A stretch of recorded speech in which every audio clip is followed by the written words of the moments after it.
بسم اللہ الرحمن الرحیم رب اشرح لی صدری ویسر لی امری واحلل عقدۃ من لسانی یفقہوا قولی۔ ناظرین کرام، میرے نقطہ نظر سے اور میرے نزدیک آج کی جو سب سے انتہائی اہم خبر ہے وہ علی محمد خان اور شہریار آفریدی کی رہائی ہے۔ میں سب سے پہلے انہیں ان کی اس رہائی پر مبارکباد دیتا ہوں۔ وہ اس سے پہلے بھی 10 بار یا 8 بار مختلف عدالتوں سے رہائی پاتے رہے، لیکن عدالت سے جو ہی نکلتے انہیں دوبارہ گرفتار کر لیا جاتا۔ شہریار آفریدی کو تو انہوں نے ڈیتھ سیل میں رکھا، جہاں سامنے سے انہیں تختہ دار بھی دکھائی دیتا تھا، جہاں سزائے موت پانے والے قیدیوں کو پھانسی لٹکا دیا جاتا۔ وہ وہاں ان کے بھائی کا انتقال ہوا، اس کے جنازے میں شرکت کرنے کی انہیں اجازت نہیں دی گئی۔ پھر کچھ عرصے بعد، کچھ دنوں بعد ان کی بہن کا انتقال پرملال ہوا،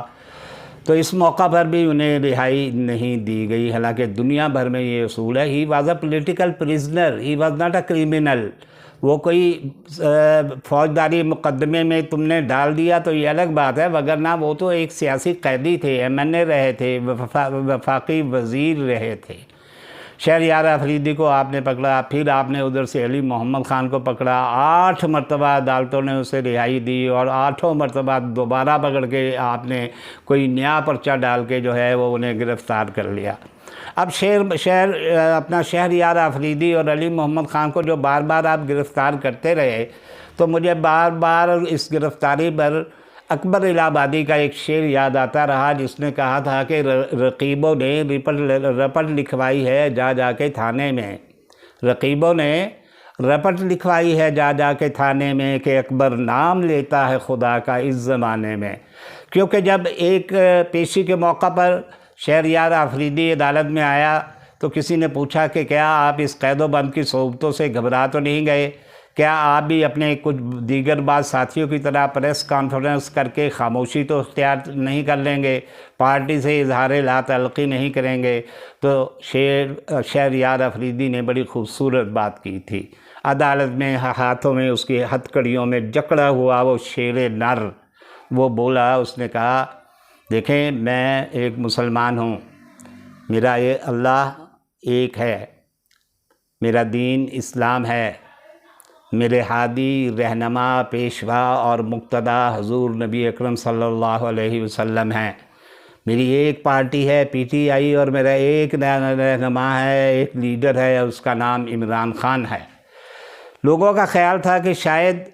تنہائی کی قید میں رہتے رہتے وہ کچھ تنگ آ گئے ہوں گے، کچھ اکتا گئے ہوں گے، کچھ بیزار ہو گئے ہوں گے، اور ڈپریشن کی حالت میں، فرسٹریشن کی حالت میں، ہائپر ٹینشن کی اس حالت میں وہ کوئی نہ کوئی ایسی بات کہہ دیں گے جس سے یہ ظاہر ہو کہ وہ عمران خان کا ساتھ چھوڑنا چاہتے ہیں۔ لیکن انہوں نے ایسا نہیں کیا۔ ایسے ہی علی محمد خان بھی ایک مرد حر ہے، اور اس نے بھی قربانی دی، بار بار پکڑے گئے، اور اسی طرح علی محمد خان کی طرح اس کے ساتھ بھی ایک مشق ستم جاری رکھی انہوں نے، کہ اسے پکڑتے، رہائی ملتی عدالت سے، پھر پکڑ کے اندر کر دیتے، اور وہ پابند قفس ہو جاتے۔ ان کے چہرے پر کبھی ملال نہیں آیا، پیشانی پر کبھی شکن نہیں آئی، ہونٹوں پر کبھی ان دونوں کے کبھی کوئی حرف شکایت جو ہے وہ نہیں آیا۔ میں ان کی عظیمت کو، ان کی استقامت کو، ان کے استقلال کو، ان کی پامردی کو، ان کی بہادری کو، ان کی جرأت کو، ان کی شیر دلی کو، ان کی عالی حوصلگی کو دیکھتا ہوں تو مجھے ایک دم مولانا حسن موہانی کی یاد آتی ہے۔ حسن موہانی 20ویں صدی کے اوائل میں اردو کے ایک اخبار اردو معلیٰ کے ایڈیٹر تھے، اور انہیں یہ اعزاز بھی حاصل ہے کہ وہ بر صغیر کے سب سے پہلے پولیٹیکل پریزنر تھے۔ غالباً 1903 یا 4 میں انہیں گرفتار کیا گیا، اور لمبی قید دی گئی، اور قید کے اندر وہ رہے، اور وہاں پر انہیں سازگار انگریز کا دور تھا تو چکی پیسنے کی مشقت بھی ان کے ذمہ لگائی گئی۔ ایک وہ آدمی جو شاعر تھا، جو ادیب تھا، جو دانشور تھا، جو انتہائی پڑھا لکھا اور تعلیم یافتہ تھا، ایک اخبار کا جو مدیر شہیر تھا، اس کو انہوں نے چکی پیسنے کی مشقت پر لگا دیا، جس پر حسن موہانی کا وہ بڑا شعر ہے، اور یقیناً آپ کو یاد ہوگا۔ اگر مجھ سے الفاظ آگے پیچھے ہو جائے تو تقدیم و تاخیر پر میں پیشگی معذرت چاہتا ہوں، چونکہ میں نثر کا آدمی ہوں، شاعر نہیں ہوں۔ اس نے کہا تھا کہ ہے مشق سخن جاری اور چکی کی مشقت بھی، ایک طرفہ تماشا ہے حسرت کی طبیعت بھی، جو چاہے سزا دے لو تم اور بھی کھل کھیلو، پر ہم سے قسم لے لو کی ہو جو شکایت بھی۔ وہ کوئی اپنی زبان پر حرف شکایت نہیں لائے، انہوں نے کوئی معذرت نہیں کی، انہوں نے کوئی اسٹیمپ پیپر پر لکھ کر نہیں دیا کہ میں آج سے سیاست سے لا تعلقی اختیار کرتا ہوں۔ وہ میدان بغا میں، میدان جد و جہد میں ہمالیہ پہاڑ کی طرح ڈٹے رہے۔ ایسے ہی ان لوگوں پر بھی دباؤ ڈالا گیا کہ آپ بھی 4 الفاظ پریس کانفرنس میں آ کے بول دیں اور کہہ دیں کہ آپ کا عمران خان سے یا پی ٹی آئی سے کوئی تعلق نہیں ہے، آپ اس کے عہدے چھوڑتے ہیں، یا یہ کہہ دیں کہ ہم کلی طور پر سیاست سے تائب ہو جاتے ہیں، آئندہ سیاست کرنے کا گناہ کبیرہ نہیں کریں گے۔ لیکن ان دونوں مردان حر نے ان کی پرکشش آفرز کو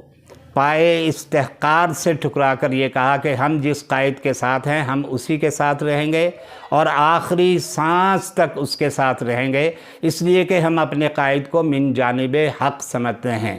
لہذا آپ کو معلوم ہے کہ شہریار آفریدی کو انہوں نے ڈیتھ سیل میں رکھا، وہ ڈیتھ سیل جہاں سے پھانسی کا تختہ دکھائی دیتا تھا، جہاں سزائے موت پانے والوں کو ہینگ کیا جاتا تھا، لٹکا دیا جاتا تھا، وہ قید تنہائی میں پڑا یہ تمام مناظر دیکھتا رہا، لیکن اس کے دل میں ذرا سی بھی لرزش نہیں آئی، اس نے ذرا سا بھی اپنا موقف تبدیل کرنے کے بارے میں نہیں سوچا۔ ایک مرتبہ عدالت میں پیشی کے دوران جب ان سے پوچھا گیا کہ جیل میں جو آپ پر مظالم روا رکھے جا رہے ہیں، آپ کی بہن کا انتقال ہوا اس میں آپ کو شرکت نہیں کرنے دی گئی، آپ کے بھائی کی وفات حسرت آیات ہوئی اس میں آپ کو شرکت نہیں کرنے دی گئی، کیا اب آپ جیل سے گھبرا تو نہیں گئے، قید و بند سے گھبرا تو نہیں گئے، آزمائش و ابتلا کا یہ جو مراحل ہیں ان میں کہیں آپ ڈگمگا تو نہیں گئے؟ تو اس شیر نر نے یہ بات کہی تھی، شیر نیستان نے یہ بات کہی تھی، اس شیر غاب نے یہ بات کہی تھی، اس نے کہا تھا کہ میں مسلمان ہوں، میں اللہ سے سب کچھ ہونے اور غیر اللہ سے کچھ نہ ہونے پر یقین رکھتا ہوں، میرا